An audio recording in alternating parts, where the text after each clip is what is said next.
Om Swastiastu. Assalamualaikum warahmatullahi wabarakatuh. Salam sejahtera untuk kita semua. Salam Namo Buddhaya. Perkenalkan, kami dari kelompok Small Group Discussion A2 pada kesempatan kali ini akan mempresentasikan hasil diskusi kami mengenai student project yang berjudul Penerapan Evidence-Based Medicine atau EBM sebagai fondasi dalam penulisan artikel ilmiah yang baik. Sebelumnya, perkenalkan nama saya Ana Agung Prani Kencana Dharma Putri dengan 3 digit NIM terakhir 025. Pertama-tama, saya akan menjelaskan latar belakang dalam membuat literatur review ini. Sebuah artikel berpotensi menjadi sarana yang paling efisien untuk menyebarkan penelitian dan membuat catatan publikasi. Beberapa orang berfokus hampir secara eksklusif pada proses ilmiah tetapi mengabaikan proses penulisan artikel ilmiah. Artikel ilmiah yang ditulis harus mencakup penelitian kritis atau critical appraisal, bukti riset, menyangkut aspek validitas, kepentingan, dan kemampuan penerapan bukti-bukti. Karena itu, diperlukan suatu integrasi di dalam menulis artikel ilmiah yang baik, yaitu dengan menggunakan landasan evidence-based medicine, atau yang disingkat EBM. Selanjutnya adalah rumusan masalah. Terdapat 3 rumusan masalah dalam student project kami. Yang pertama, apa itu artikel ilmiah? Yang kedua, apa itu evidence-based medicine? Dan yang ketiga, bagaimana penerapan evidence-based medicine sebagai fondasi penulisan artikel ilmiah yang baik? Next. Tujuan penulisan dari student project kami, yang pertama, untuk mengetahui gambaran tentang artikel ilmiah. Yang kedua, untuk mengetahui gambaran tentang evidence-based medicine. Dan yang ketiga, untuk mengetahui penerapan evidence-based medicine sebagai fondasi penulisan artikel ilmiah yang baik. Yang terakhir adalah manfaat penulisan. Manfaat bagi mahasiswa yaitu untuk meningkatkan pemahaman mengenai evidence-based medicine dan penerapannya sebagai fondasi penulisan artikel ilmiah yang baik. Dan yang kedua adalah manfaat bagi instansi pendidikan mahasiswa dapat dijadikan sumber informasi tambahan bagi instansi pendidikan mahasiswa dalam membuat kebijakan penulisan artikel ilmiah yang baik, khususnya di dunia kedokteran. Perkenalkan, nama saya Ana Agung Prani Kencana Dharma Putri dengan 3 digit NIM terakhir 025. Selanjutnya saya akan membahas definisi artikel ilmiah. Artikel ilmiah adalah suatu karya tulis lengkap yang didasarkan pada bukti empiris dan menggunakan metodologi ilmiah dalam penyusunannya. Artikel ilmiah adalah karya tulis yang dirancang untuk dimuat di jurnal atau buku. Kumpulan artikel ditulis dengan tata cara ilmiah disesuaikan dengan konvensi ilmiah yang berlaku. Ciri-ciri artikel ilmiah adalah objektif, rasional, kritis, dan reserve, di mana objektif berarti isi dari artikel ilmiah berdasarkan pada fakta yang sesuai, kemudian rasional berarti penulisan artikel ilmiah harus disusun berdasarkan pikiran dan pertimbangan yang logis, kemudian yang terakhir reserve berarti artikel ilmiah tidak digunakan untuk tidak menyertakan motif-motif pribadi dan kepentingan tertentu atau tidak overclaiming. Next. Selanjutnya adalah fungsi artikel ilmiah. Perkenalkan, saya Nimari Arsi Dwi Tami Barsua dengan 3 digit NIM terakhir 026. Artikel ilmiah memiliki 2 fungsi, yaitu fungsi umum dan juga fungsi khusus. Secara umum, artikel ilmiah digunakan sebagai pijakan atau referensi yang kemudian dapat dijadikan dasar ilmiah dalam pembuatan jurnal ilmiah dan melaksanakan penelitian lanjutan. Sedangkan, fungsi khusus artikel ilmiah berbeda-beda tergantung dari jenis artikel ilmiahnya. Next. Dalam buku yang ditulis oleh Wisnu Jatmiko, artikel ilmiah diklasifikasikan menjadi 5. Next. Yang pertama, fungsi artikel ilmiah dalam bentuk riset artikel, yaitu sebagai sarana bagi peneliti untuk dapat mengungkapkan hasil riset yang bersifat orisinal. Yang kedua, fungsi artikel ilmiah dalam bentuk review artikel adalah sebagai sarana bagi peneliti untuk melakukan peninjauan terhadap suatu bidang. Yang ketiga, fungsi artikel ilmiah dalam bentuk news artikel sebagai media pemberi informasi yang akurat berdasarkan hasil observasi. Yang keempat, fungsi artikel ilmiah dalam bentuk meeting abstract and proceedings digunakan sebagai ringkasan hasil penelitian yang selanjutnya dipresentasikan pada konferensi ilmiah. Dan yang terakhir, fungsi artikel ilmiah dalam bentuk tesis dan disertasi adalah sebagai syarat kelulusan program magister dan juga doktor. Selanjutnya adalah langkah-langkah menulis artikel ilmiah. Sebelumnya perkenalkan nama saya Idiwo Nyoman Aditya Mahadiputra dengan 3 digit NIM terakhir 022. Berikut ini adalah langkah-langkah yang harus dilakukan dalam menulis sebuah artikel ilmiah. Yang pertama yaitu menentukan ide. Hal yang paling penting dalam menulis sebuah artikel ilmiah adalah ide, di mana ide yang dipilih nanti akan menentukan keberhasilan kita dalam menulis sebuah artikel ilmiah. Yang kedua yaitu mengumpulkan bahan atau sumber tulisan. Mencari bahan atau sumber informasi sangat berguna dalam pengembangan topik artikel ilmiah. Sumber informasi yang diperoleh biasanya berasal dari buku jurnal, buku teks, dan artikel ilmiah yang dipublikasi online.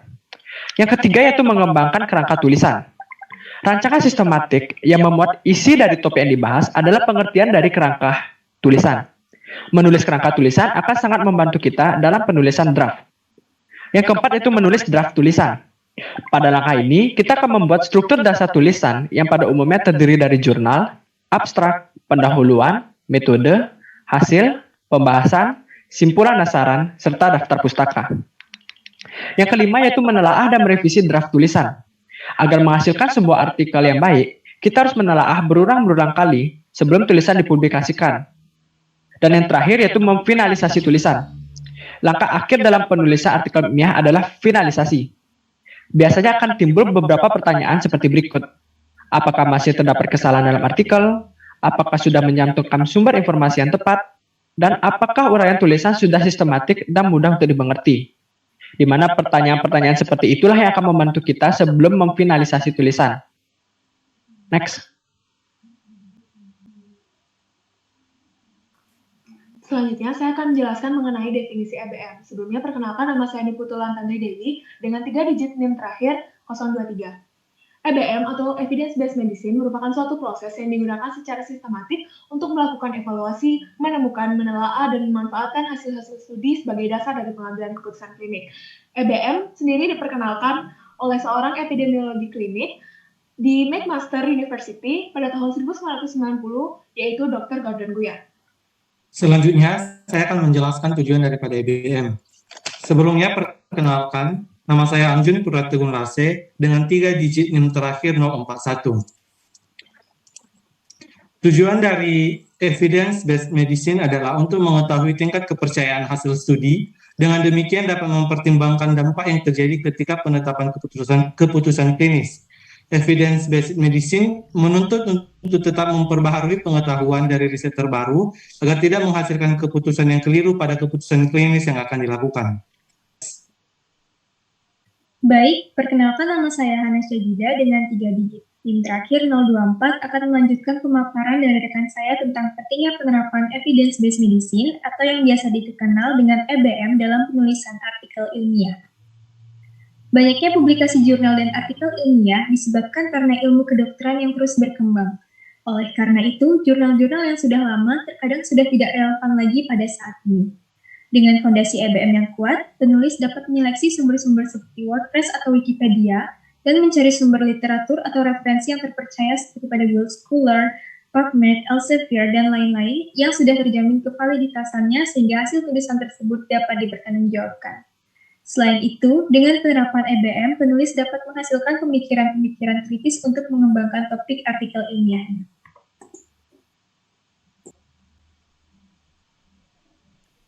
Perkenalkan, nama saya Queen Fatesran dengan 3 digit NIM terakhir yaitu 032. Selanjutnya saya akan menjelaskan mengenai langkah-langkah evidence-based medicine. Langkah pertama ialah merumuskan pertanyaan klinis. Setiap dokter tentunya akan dihadapkan dengan pengambilan keputusan mengenai satu penyakit. Dalam keadaan tersebut, diperlukan IBM untuk mengidentifikasi penyakit yang diderita oleh pasien dan memformulasikan pertanyaan dari masalah tersebut. Pertanyaan klinis yang baik dan tepat adalah pertanyaan yang jelas dan terfokus pada masalah yang dihadapi. Beberapa jenis pertanyaan yang berkaitan untuk memecahkan suatu penyakit diantaranya adalah yang pertama yaitu questions about etiology and risk factors, yang kedua questions about therapy, yang ketiga yaitu questions about diagnosis, yang keempat questions about prognosis and prediction, selanjutnya yaitu questions about health economics, yang selanjutnya yaitu questions about quality of the treatment, dan yang terakhir yaitu questions about intervention. Next. Baik, akan saya lanjutkan ke langkah berikutnya yaitu mencari bukti. Sebelumnya perkenalkan nama saya Nyoman Maldini dan Mariana dengan 3 digit NIM terakhir yaitu 034. Langkah berikutnya yang dapat dilakukan setelah yang dibacakan oleh teman saya adalah mencari bukti yang merupakan hasil dari pengamatan dan eksperimentasi sistematis. EBM atau Evidence-Based Medicine akan berhasil diterapkan jika bukti yang tersedia disajikan secara baik dan terkini. Sumber bukti yang harus digunakan adalah artikel riset yang dipublikasikan secara valid atau benar dan aktual atau terkini. Sumber bukti klinis dibagi menjadi sumber primer dan sumber sekunder, di mana sumber primer yaitu bukti dari riset asli dan sedangkan sumber sekunder adalah sebuah ringkasan dari riset asli. Next. Berikut saya sajikan piramida yang diteliti oleh seorang peneliti bernama Haynes yang berhasil mengembangkan model pelayanan tingkat informasi klinis yaitu studies, sinopsis, sistem atau 4S. Namun pada penggunaannya ada perubahan yang menyebabkan menjadi 5S. Tahap pertama yaitu sistem berbasis komputer. Tingkatan kedua ada sistem dan sinopsis adalah summaries, di mana ringkasan ini berfungsi untuk mengintegrasikan bukti terbaik. Dan yang ketiga yaitu sinopsis yang merupakan tingkatan yang berisi temuan penting dari sebuah atau sejumlah riset asli dan kajian. Yang keempat yaitu sintesis, dan yang terakhir jika sistem, sinopsis, dan sintesis tidak tersedia, maka harus menggunakan klinis yang menggunakan riset asli yaitu studi. Studi dapat didapatkan dari riset asli yaitu database online, skrip online, penerbit jurnal, dan juga mesin pencari. Baik, perkenalkan, saya Imelda Gustiwasanta dengan 3 digit NIM terakhir 039. Di sini saya akan melanjutkan pemaparan teman saya dengan menjelaskan langkah yang ketiga, yaitu menilai kritis sebuah bukti. Seperti yang kita ketahui bersama, tidak semua bukti penelitian memiliki kualitas yang sama, karena pastinya ada berbagai hal yang melatar belakangi sebuah bukti penelitian. Pada tahap inilah, seorang klinisi dituntut untuk berpikir dan melakukan penilaian secara kritis terhadap bukti-bukti atau evidence dari penelitian yang telah ditemukan. Penilaian ini bertujuan untuk melihat dan memastikan apakah bukti-bukti atau evidence yang telah ditemukan tersebut telah memenuhi kriteria metodologi untuk dapat digunakan sebagai landasan dalam pengambilan keputusan. Karena, menurut salah satu jurnal karya Sukirno, salah satu syarat untuk memfasilitasi pengambilan keputusan klinik adalah dengan menyiapkan bukti-bukti atau evidence penelitian yang sudah relevan. Penilaian kritis yang akan dilakukan tersebut harus berdasarkan pada 3 poin penting, yang menurut salah satu jurnal karya Sembiring, adapun 3 poin penting tersebut dikenal dengan singkatan VIA, yang meliputi, yang pertama ada penilaian tentang validitas atau validity, yang dapat dinilai dari metodologi, sumber, dan bahan yang digunakan dalam sebuah penelitian, apakah sudah benar atau valid. Yang kedua, ada kepentingan atau important yang dapat dilihat pada bagian hasil dari sebuah penelitian. Dan yang ketiga, ada kemampuan penerapan atau applicability yang dapat dilihat dari apakah penelitian tersebut bisa diterapkan dengan baik atau tidak. Baik, next. Selanjutnya, langkah keempat adalah menerapkan bukti. Sebelumnya, nama saya Niputu Abdi Mahadewi dengan 3 digit NIM terakhir 038. Setelah tahap penelitian kritis terhadap bukti, maka bukti-bukti tersebut dapat diterapkan kepada pasien. Akan tetapi, penerapan dari bukti-bukti tersebut harus diperhatikan beberapa aspek oleh dokter, yaitu pengetahuan yang ada, pertimbangan klinis, dan pemikiran logis untuk menentukan apakah bukti riset tersebut tepat diterapkan pada pasien di tempat praktik. Pada tabel Levels of Evidence, dijelaskan derajat evidence atau bukti yang menempatkan evidence berdasarkan kekuatannya. Evidence level 1A ini dianggap sebagai bukti ilmiah dengan derajat paling tinggi yang layak untuk dipercaya. Lalu semakin menurun derajatnya, semakin rendah. Berikut disajikan tabel Levels of Evidence. Derajat 1A, evidence merupakan hasil meta-analisis atau systematic review dari berbagai uji klinik acak dengan kontrol atau kelola. Derajat 1B, evidence berasal dari minimal 1 uji klinik acak dengan kontrol atau kelola. Derajat 2A, evidence berasal dari paling sedikit 1 uji klinik dengan pembanding tetapi tanpa randomisasi. Derajat 2B, evidence berasal dari paling sedikit 1 hasil penelitian dengan rancangan kuasi eksperimental. Derajat 3, evidence berasal dari hasil penelitian deskriptif non-eksperimental seperti misalnya studi komparatif, studi korelasi, dan studi kasus. Derajat 4, evidence berasal dari laporan komite ahli atau opini, ataupun pengalaman klinik dari ahli yang diakui. Perkenalkan, nama saya Edo Bagus Kadi Dwi Diksa Pranata dengan 3 digit NIM terakhir 040. Saya akan menjelaskan mengenai langkah mengevaluasi kinerja penerapan EBM. Langkah ini bertujuan untuk mengevaluasi efektivitas dan efisiensi langkah-langkah sebelumnya. Adapun kegiatan yang dilakukan, yang pertama adalah mengevaluasi efisiensi penerapan langkah-langkah EBM. Langkah EBM dikategorikan tidak berhasil jika prosesnya terlalu lama.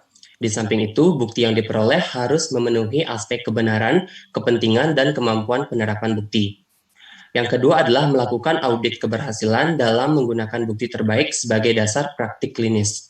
Kegiatan ini berupa pemberian saran terkait kerangka kerja dan audit untuk mengevaluasi kesesuaian antara pelayanan yang sedang atau sudah dilakukan dengan ketetapan kriteria. Dan yang ketiga adalah mengidentifikasi area riset di masa mendatang. Kegiatan ini merupakan suatu bentuk penelitian sebagai upaya pencegahan kekeliruan dan perbaikan implementasi langkah-langkah penerapan EBM di masa mendatang. Dengan langkah evaluasi ini diharapkan adanya peningkatan implementasi EBM, sehingga mutu penelitian klinik dapat meningkat, serta dapat memberikan pelayanan yang terbaik kepada masyarakat dengan menggunakan bukti-bukti ilmiah yang berkelanjutan. Baik, di sini saya akan melanjutkan tentang penerapan IBM sebagai fondasi dalam penulisan artikel ilmiah yang baik. Sebelumnya, perkenalkan nama saya Madiulan Firtiuni Putri dengan 3 digit NIM terakhir 042. Direktur Si dan Bu, Dr. Jarir Ed Tobari, DPharm PhD, mengungkapkan bahwa ilmu Evidence-Based Medicine atau IBM sangat penting diimplementasikan dalam pendidikan maupun pengambilan keputusan dalam rangka meningkatkan kualitas pelayanan kesehatan Indonesia. Adapun penulisan artikel ilmiah haruslah menguasai dasar-dasar dalam IBM. Melatih keterampilan IBM memerlukan strategi yang efektif. Mengajar, mempelajari, dan praktik IBM merupakan proses yang berkelanjutan karena membutuhkan komitmen. Berbagai metode telah dilakukan untuk mengajarkan IBM, meliputi perkuliahan, tutorial untuk membantu mahasiswa belajar berdasarkan masalah, buku untuk dipraktikkan sendiri, maupun belajar melalui internet. Baik, perkenalkan nama saya Nikadet Suras Febrian Syawis dengan 3 digit NIM terakhir 030. Saya akan melanjutkan penjelasan teman saya mengenai penerapan EBM sebagai fondasi dalam penulisan artikel ilmiah yang baik.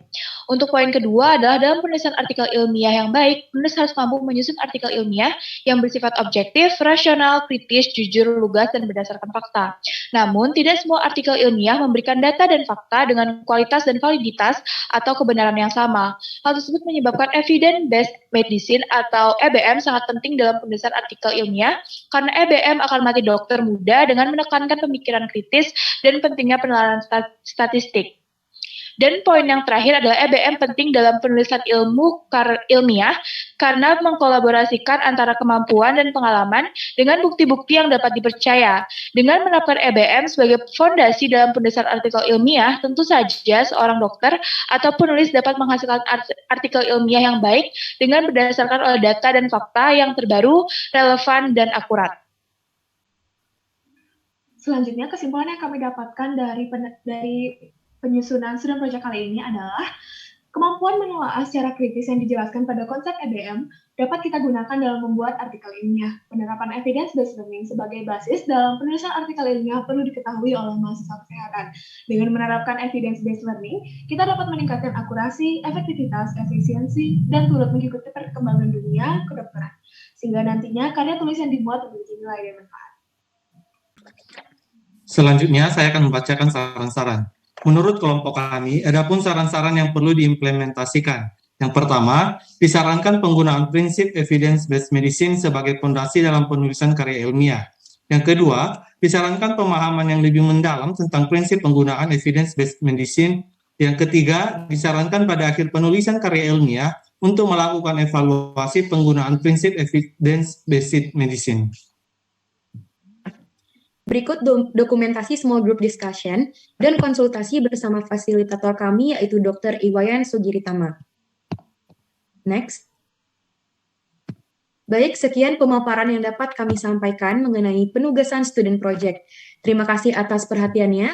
Kami memohon maaf apabila terjadi kesalahan. Kami tutup dengan Paramesanti, Om Santi Santi Santi Om. Wassalamualaikum warahmatullahi wabarakatuh. Salam sejahtera untuk kita semua. Salam Namo Buddhaya.